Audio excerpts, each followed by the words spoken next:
কাকা, চাচা। যে একটা কথা শুনছেন না?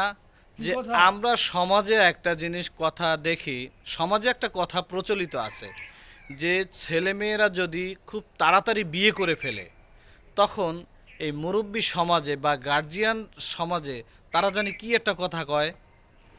ওই শাদি করে বলেছস নিজের পায়ে না খারা বউরে খিলাবি কি? বাহ বাহ, শাদি করে ফেলাইছস নিজের পায়ে না খারয়া, তো বউরে খিলাবি কিনে?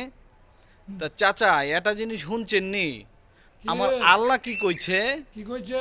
আমার আল্লাহ কইতাছে যে বান্দা, শাদিকরণের দায়িত্ব তোমার, আর তোমারে খিলাইবার দায়িত্ব হইল আমার। সুবহান আল্লাহ। তাহলে কোনো মানুষ কখনো সে নিজের দায়িত্ব নিজে নিতে পারে না যদি আল্লাহ না নেয়। এজন্য টেনশন নেওয়ার কোনো কারণ নাই।